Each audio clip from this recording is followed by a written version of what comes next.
creo que es lo que está sucediendo, si ya lo abrieron también. A ver, le doy la bienvenida, es un honor tenerlo, primero en Sonora, ¿no? Y después en Proyecto Puente a Mario Molina, él es el premio Nobel el de Química y es pues un mexicano que se le considera mexicano universal por ser uno de los primeros de proponer, de impulsar medidas internacionales para el cambio climático, o por ejemplo también pues una de sus primeras investigaciones y publicaciones sobre el tema condujeron a lo que es el protocolo de Montreal de las Naciones Unidas, y hoy está en Ciudad Obregón, lo trae el diputado federal Toño Astiazarán para dar una plática precisamente pues frente a qué estamos o cómo aprovechar más las energías renovables aquí en Sonora, y que ya hemos abordado también el tema ampliamente, hemos hecho ya, usted sabe, una cobertura especial y hemos llegado a la conclusión que en Sonora, en Hermosillo, en la capital, no tenemos un programa que atienda, en este caso, los retos del medio ambiente, o un programa ecológico, un programa de energías renovables. El único que lo trae es, bueno, es Toño Estiazarán, entre otros políticos, pero hace falta un plan integral. Le doy la bienvenida a Mario Molina. Mario, buenos días, ¿cómo estás? Buenos días, mucho gusto estar en su programa. Al contrario, gracias por contestarnos la llamada. Para que nos diga, a ver, frente a qué estamos, de qué nos va a hablar aquí en Cajeme, en Sonora, cómo pudiéramos aprovechar más las energías renovables, cómo prepararnos frente al cambio climático que creo que no estamos dimensionando mucho frente a lo que estamos, Mario. Una lluvia ayer de 70 kilómetros de vientos de 70 kilómetros atípica, pues pone en jaque la ciudad de Hermosillo, a Nogales, es decir, todo lo que está sucediendo, lo que viene. ¿Por dónde empezar, Mario Molina, para prepararnos Bueno, para lo que viene? pues empezar por estar consciente de que realmente está cambiando el clima y es consecuencia de actividades humanas. Y pues desgraciadamente para el futuro es difícil de predecir en detalle qué va a pasar en cada sitio. Entonces un aspecto muy importante es pues colaborar a nivel de estados y de gobierno federal para que haya un acuerdo internacional que resuelva el problema. Pero mientras tanto es muy importante pues empezar a adaptarse y empezar a cambiar por las fuentes de energía más común, pues son los combustibles fósiles, pero son los que precisamente están causando este problema. Así es que ya hay que empezar a adaptarse y usar otras formas de energía. Y aquí en Sonora, pues la energía solar, por ejemplo, pues es uno de los sitios en el planeta donde es más apropiado tener ese tipo de energía. Así es que esta adaptación consiste, por un lado, en empezar a usar otros tipos de energía y por otro lado, pues estar consciente de que puede haber eventos extremos de clima, más ondas de calor extremas por un lado, más sequías, pero cuando llueve pues va a llover con más intensidad y todo eso pues hay que planear las ciudades para que pues resistan todos estos cambios. Ahorita, pero estaremos de acuerdo que ahorita no están planeadas así las ciudades, Mario, es decir, frente a lo que tenemos, es decir, porque bueno, de hecho están las ciudades desordenadas, su crecimiento ha sido desordenado, salvo Cajeme, estás en una ciudad que es de las mejores trazadas a nivel nacional en su infraestructura, en su arquitectura urbana, pero no así, digo, frente a los retos que exige el cambio climático, o bien no vemos planes, salvo Toño Astiazarán u otro, no sé, aquí el plan de reforestación que trae Javier Neblina, otros diputados, pero no hay planes de aprovechar más la energía solar. ¿Cómo entonces, Mario, para dimensionar y para concientizar del uso?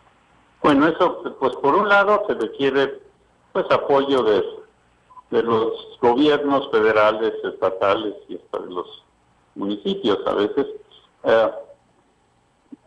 Ya no es necesario pues tener incentivos con muchos recursos, porque por ejemplo la energía solar, pues tanto la fotovoltaica como la solar concentrada ha estado bajando el precio de una manera espectacular, o sea que ya empiezan a ser competitivas con energías fósiles.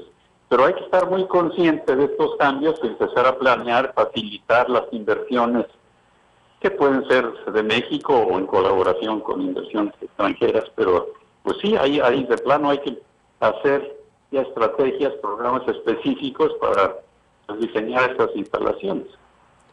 ¿Le corresponde a los gobiernos estatales, municipales o federales o a todos en conjunto a la vez? ¿Cuál sería tu recomendación? Porque aquí se echa mucho la bolita, ¿no? De que no, son programas federales, son programas no estatales, es decir. Pues en conjunto, pero por fortuna en cuanto al gobierno federal, pues ya existe una ley de cambio climático, una reforma energética. Eso pues apenas está sucediendo, pero hay que aprovecharlo. O sea que desde el punto de vista del gobierno federal, pues hay cada vez menos trabas, por supuesto, para energía solar, este tipo de cosas. Hay que trabajar con la Comisión Federal de Electricidad, pero también están muy conscientes, pues nosotros estamos en contacto con ellos y con el gobierno federal, por supuesto, y pues en principio están muy conscientes de que es necesario hacer estos cambios.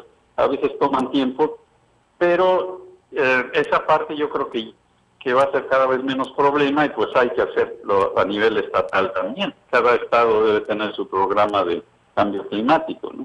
¿Qué valoración tienes de Sonora en esto? ¿Hay algún análisis de cómo está, por ejemplo, a nivel nacional?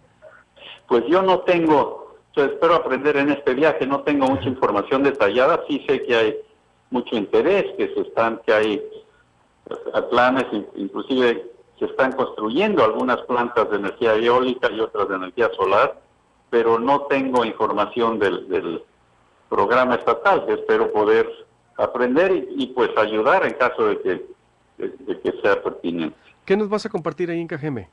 En Cajeme lo que voy a hablar es pues de explicar el problema del cambio climático. Realmente hay mucha información equivocada en todo el mundo porque ha habido campañas para desacreditar la ciencia del cambio climático. Entonces voy a explicar pues por qué está también establecido, cuál es el problema y qué se puede hacer, y el hecho de que sí se puede hacer mucho a un costo muy razonable, mucho menor que el costo de los impactos. Todo eso lo voy a tratar de documentar. ¿Cuál es la información equivocada, por ejemplo, del cambio climático? La información equivocada, pues, muy prevalente en Estados Unidos, es que algunos científicos piensan que es un problema, pero otros piensan que no es problema. No, lo que está muy claro es los expertos, pues se han hecho estudios muy detallados. Alrededor del 90-95% de los expertos están totalmente de acuerdo que ya está sucediendo el cambio climático y que muy probablemente es de origen humano. Otra información equivocada es que aunque sea un problema, pues no podemos hacer nada porque nos saldría carísimo. Eso tampoco es cierto. Estudios económicos muy detallados y lo hacemos con creatividad, etcétera. El costo es cuando mucho 1 o 2% del PIB del planeta. El costo de los daños es mucho mayor y podemos empezar a hacer muchas cosas, lo que llamamos acciones ganar-ganar, que aunque no haya cambio climático, pues son buenas para la economía, como el uso eficiente de la energía. En fin, es todo una serie de datos de información de ese tipo. ¿Cada vez va a ser más calor y más frío, se supone? Sí, son los extremos. Por la temperatura promedio, claro, va a subir, pero los extremos son los más preocupantes.